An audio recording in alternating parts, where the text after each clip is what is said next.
वो सारी गंदगी जो शरीर के बाहर निकलनी थी वो अब नहीं निकलेंगी, जो कुछ समय के बाद आपके लिए तरह तरह की समस्याएं पैदा करेंगी। पेट साफ न होने का मतलब है आप प्रॉब्लम्स को न्योता दे रहे हैं। आपका पेट हमेशा साफ रहना चाहिए। अगर आप अपनी पूरी क्षमता का इस्तेमाल करना चाहते हैं तो आप अपने शरीर और उसके मेटाबॉलिक प्रोसेस को इस तरह से बनाकर रखिए कि चाहे आप जो भी खाएं, जो कुछ भी खाएं, 1.5 से 2.5 घंटे के अंदर आपका पेट खाली हो जाना चाहिए।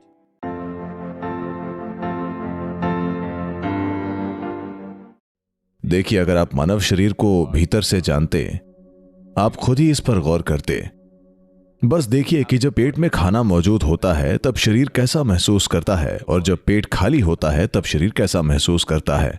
आप पाएंगे कि आपका शरीर और दिमाग बेहतरीन रूप से काम करते हैं जब पेट खाली होता है। अगर आपका पाचन तंत्र लगातार भोजन पचाने में लगा हुआ है तो स्वाभाविक है कि ऊर्जा की एक खास मात्रा उसमें जा रही है, तो आपका शरीर और आपका दिमाग दोनों अपने बेहतरीन स्तर पर काम नहीं करेंगे। थोड़ा थोड़ा खाने की वजह से शायद आपको आलसपन महसूस न हो, लेकिन आप पाचन की प्रक्रिया को रोक नहीं सकते। भोजन करने के बाद जब पाचन की प्रक्रिया शुरू होती है तो हर जानवर नीचे बैठ जाता है। वो बस बैठ जाते हैं क्योंकि दूसरी चीजों के लिए पर्याप्त ऊर्जा नहीं बचती है, चाहे वो मांसाहारी हो या शाकाहारी हो।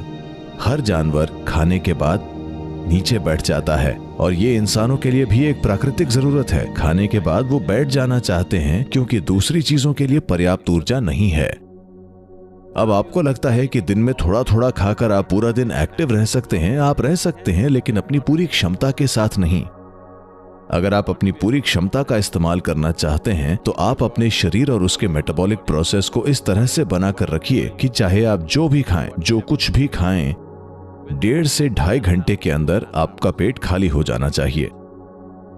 योग हमेशा इसी चीज पर जोर देता है कि 1.5 से 2 घंटे के अंदर आपका पेट खाली हो जाना चाहिए। पेट खाली होने का मतलब भूखा होना नहीं।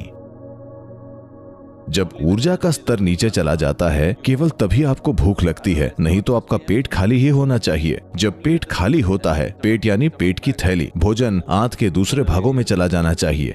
आंत में प्रक्रिया बिल्कुल अलग है। वो पाचन नहीं है, वो ऊर्जा को ग्रहण करना है।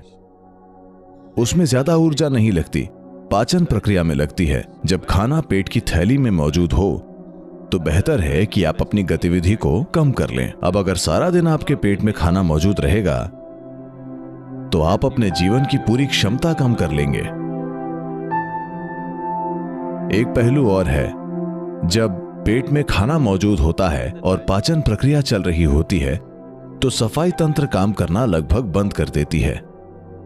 80% तक उसका काम रुक जाता है। जब मैं सफाई तंत्र कहता हूं तो यह कोशिकाओं के स्तर पर है। शरीर का जो शुद्धिकरण हो रहा है वो लगभग 80% तक रुक जाता है, या यूं कहें कि वो सारी गंदगी जो शरीर के बाहर निकलनी थी वो अब नहीं निकलेंगी, जो कुछ समय के बाद आपके लिए तरह तरह की समस्याएं पैदा करेंगी। और अगर आप अलग अलग समय पर खाते हैं तो आपकी आंतों की सफाई की प्रणाली असरदार तरीके से काम नहीं करेगी, क्योंकि वेस्ट मैटर किसी खास समय पर बड़ी आंत में नहीं आते, ये अलग अलग समय पर आते हैं, तो आपको उसमें भी प्रॉब्लम्स होंगी। इसीलिए आपका पेट भी पूरा दिन साफ नहीं रहेगा। पेट साफ न होने का मतलब है आप प्रॉब्लम्स को न्योता दे रहे हैं। आपका पेट हमेशा साफ रहना चाहिए। योग में यह बहुत ही महत्वपूर्ण है। किसी भी पारंपरिक प्रणाली में आप देखेंगे कि अगर आप एक आयुर्वेदिक डॉक्टर या किसी सिद्ध वैद्य या किसी के पास भी जाएं तो सबसे पहले वे आपकी सफाई करेंगे, क्योंकि वो जानते हैं कि आपकी ज्यादातर प्रॉब्लम्स पेट साफ न होने की वजह से हैं। और जिस तरह से लोग आज खा रहे हैं, पेट को साफ रखना उनके लिए एक बड़ी चुनौती बनने वाला है।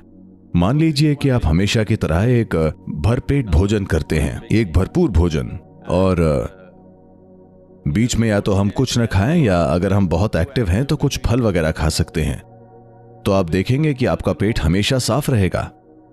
और लोगों को इसे आजमाना चाहिए। खुद को एक दिन साफ करके उन्हें देखना चाहिए कि कैसा महसूस होता है।